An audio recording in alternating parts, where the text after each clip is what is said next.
Well, good afternoon. We're going to provide an update on a couple of things here today. First, to give a little bit of an update, is you might understand that after an event of this magnitude, that preliminary information on casualties is preliminary. And so we actually had people who were walk-ons or walk into hospitals asking for services subsequent to that day. So the total here is listed before you. I won't read that out in terms of fatalities as well as also non-fatal. These are gunshot wounds. So this is everyone killed or injured through a gunshot wound. In total, 26 victims, 15 female and 11 male, and you can see the racial demographic breakdown of all of those victims. We thought it was important to give you an update as complete as we can at this time, although I don't anticipate any additional victims necessarily coming forth. We need to be still open to that possibility, I will say that. There has been incredible interest by probably all media agencies on something called timeline.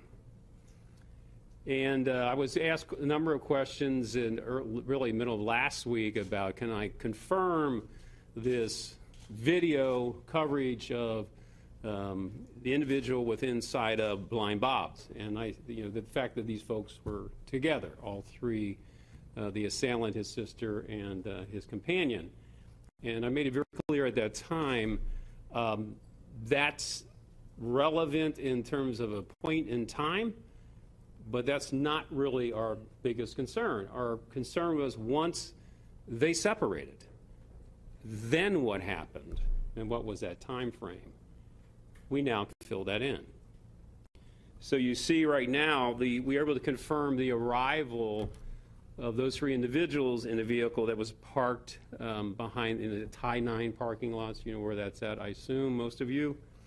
And that was 11:04 because there was a parking ticket that had that time stamped on it. So we're able to confirm the time of arrival. We know immediately upon arrival, all three headed to a Blind Bob's and remained there until 12:13 a.m. when the assailant, in fact, left, went across the street to Ned Pepper's, where he remained until 12:42 a.m.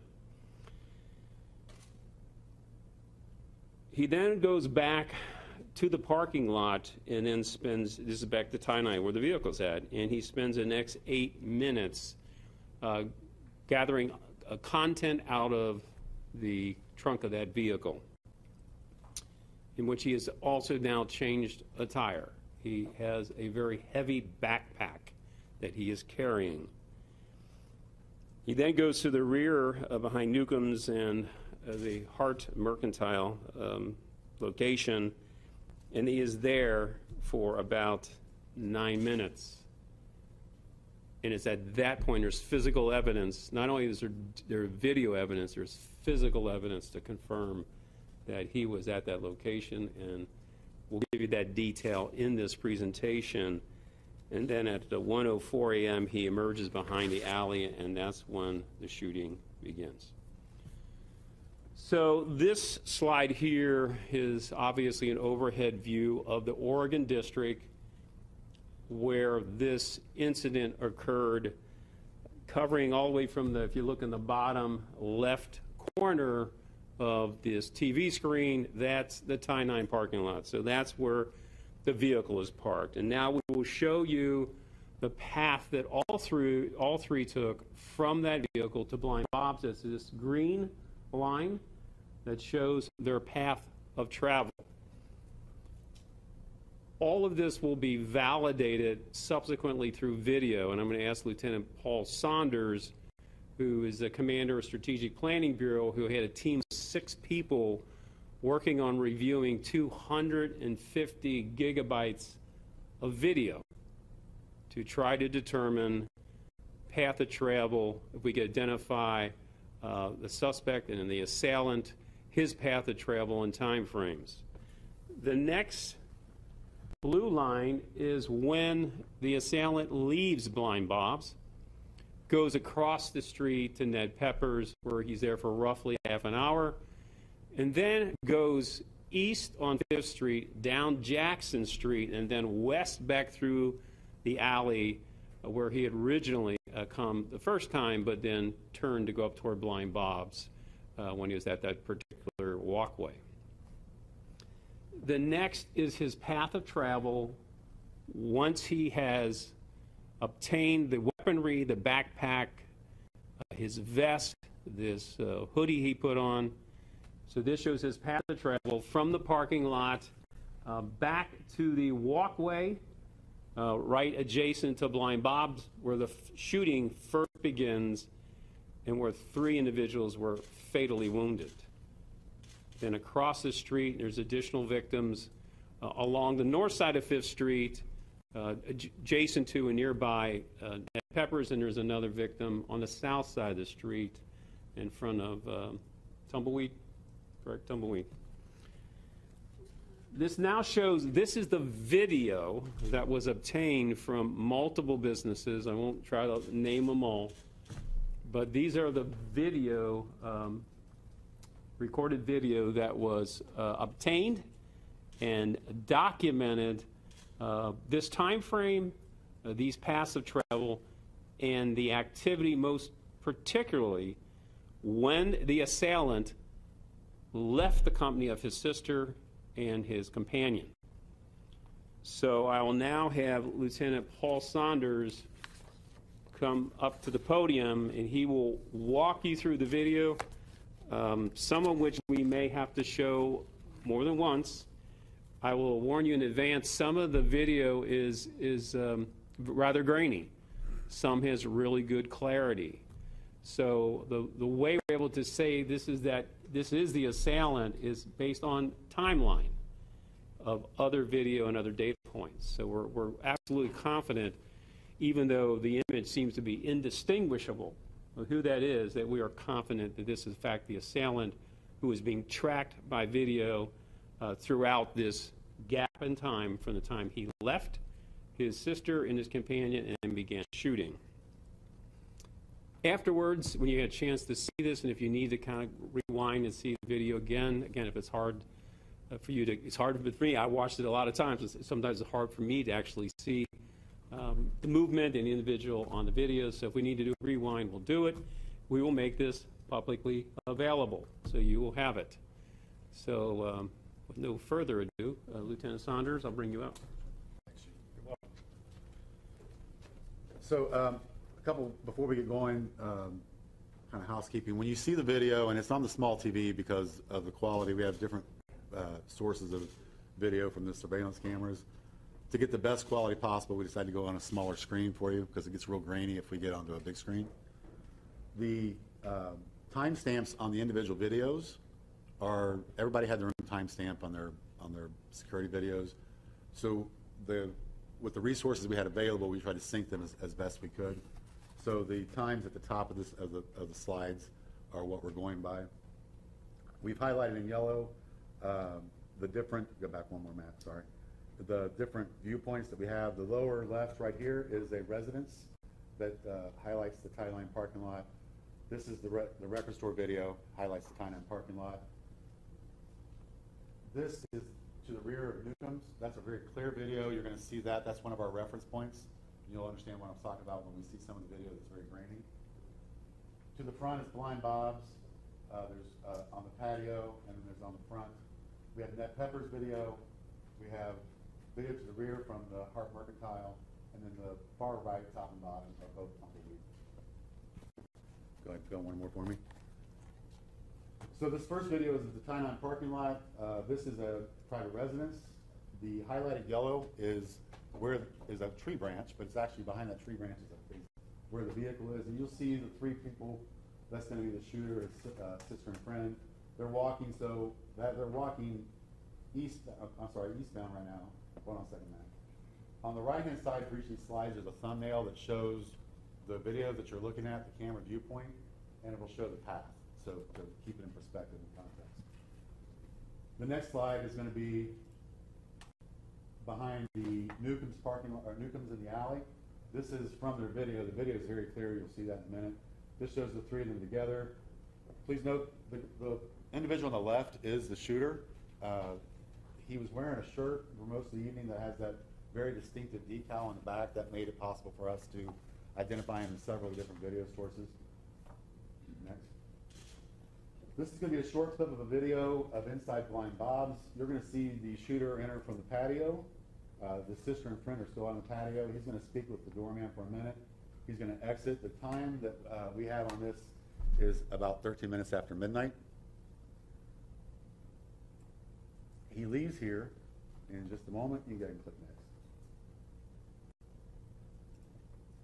And now he, at 12:14, so a minute later, this is the shooter entering Ned Peppers. He goes into Ned Peppers. He's there for about 30 minutes. Ned Peppers was very crowded, shoulder to shoulder. And then he leaves at 12:42. That's a key time also. Remember the 12:42 time, because we're getting closer to the point of when the shooting began. So the shooter exits, and we catch him on video going eastbound on 5th Street. You can see we've highlighted it in yellow right up here. You can see that shirt that helped us find him. He travels eastbound. You can see the path on the right-hand side in the hook thumbnail. And then moves on. Oh, I'm sorry, back up one. I apologize. Another point to note. So he has just come out of Ned Peppers. This is a video from actually a hole in the wall, which is right adjacent to Ned Peppers. The front of this is the police cruiser. This is where the police are. They're very visible at this point. So the shooter actually comes out of Ned Peppers and walks right in front of that police cruiser. He's aware of where they were. I hadn't seen him. Next slide. So this doesn't look like much, but it is his shirt you can see here. This is him in the alley. This is video that was caught from the rear of, this would be Tumbleweed. We know that's him because of the timing.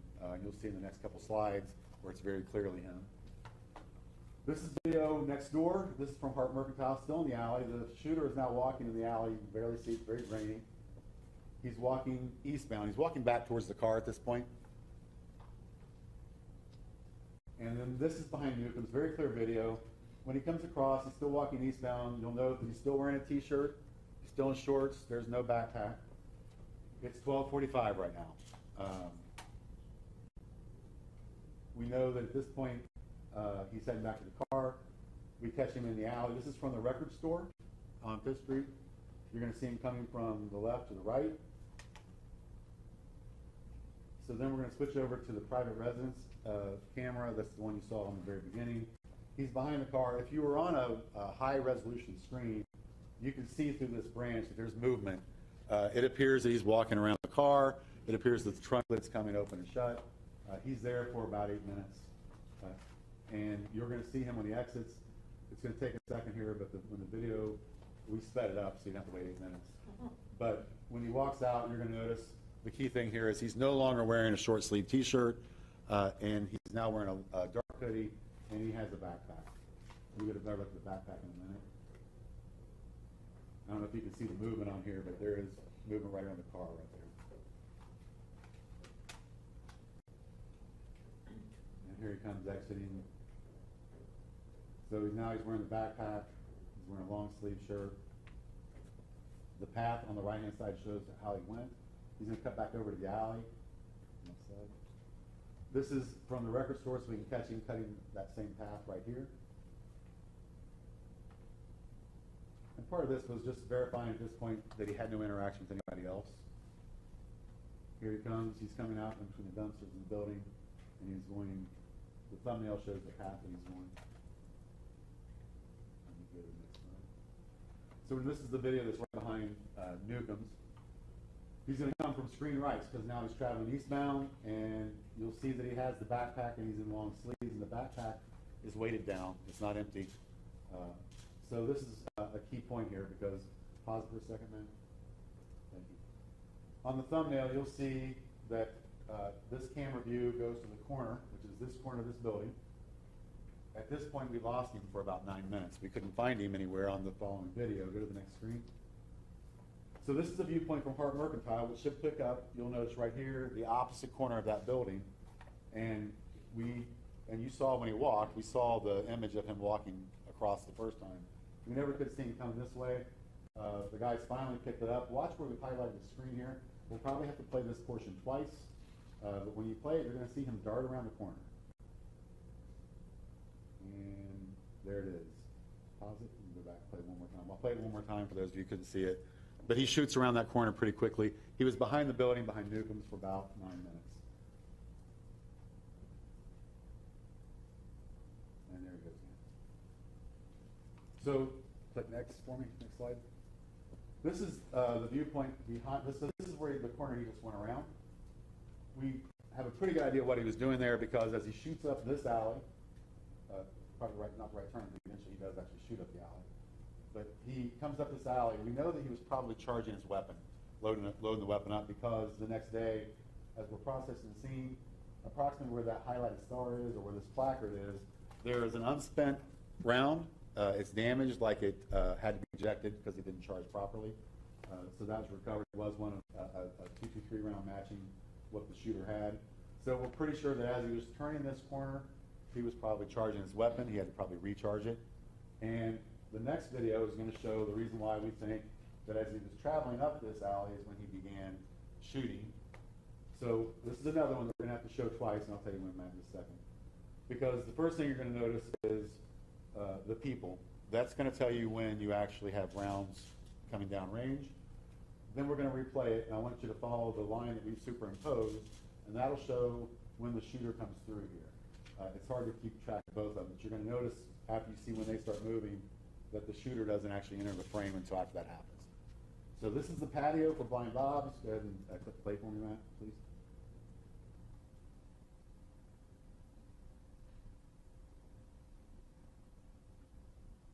Now they're moving. They just heard shots. And if you would play again for me. So he's going to play it again. And now that you see him when they start moving, the best place to see him is right here. But he'll run this path.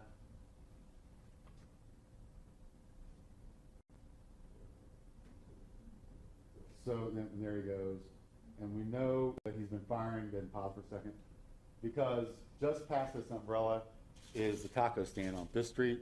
That's where our first 3 fatalities occur. One of them is sister. So we also know from homicide tells me from the eyewitness accounts that as he's crossing 5th Street, which is right here on the red line, he continues to fire down 5th Street. And there's evidence of that that they collected also. Go to the next slide for me. So this slide you're looking at right now is, we're going to kind of move you geographically down the street. This is from the hole in the wall, which is the store that is adjacent to Ned Pepper's. The cruiser I showed you earlier is actually, it's not in the picture right here, but it's because it's cropped. But the cruiser and the police will be right here. This is the crowd in front of the hole in the wall there.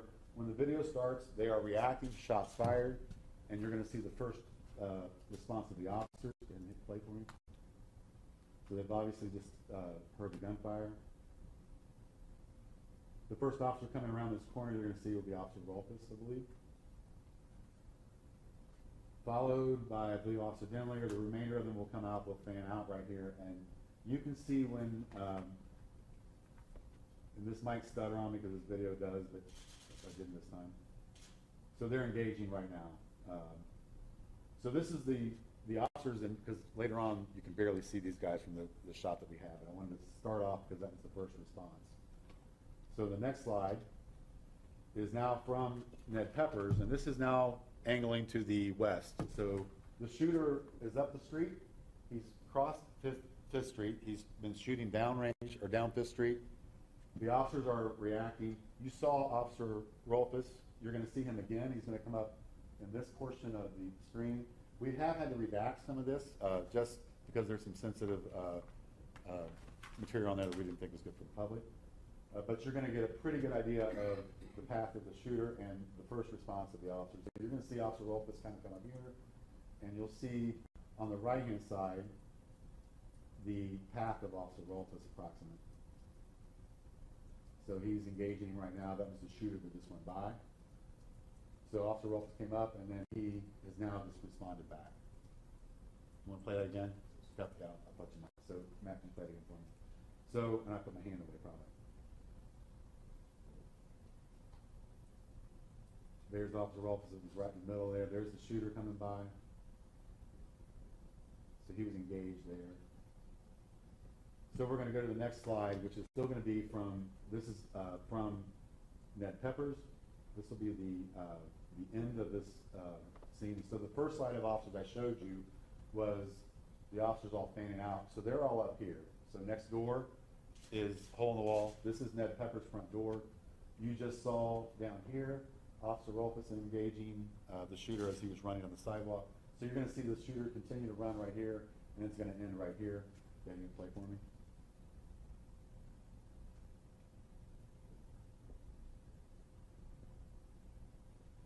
And then pause it for me. So if you look at the thumbnail on the right, you can see that the shooter is right in front of Ned Peppers. The blue dots show you where the police are located on the thumbnail over here. By our best resources that we have at our fingertips, we believe that the shooting started at approximately 1:05 and 35 seconds. We believe it ended at 1:06 and 7 seconds. That's 32 seconds. Depending on which video you're looking at, our first engagement was about halfway through that. All of this data has been turned over for more technical analysis with the FBI. That'll take quite a bit of, it took us a while to go through what we've got, and we were just honing in on certain parts. They will be going through audio and syncing social media, which we've collected that also. But in a nutshell, this accounts for the shooter's movements from the time he arrived in the Oregon District to the time that the incident ended.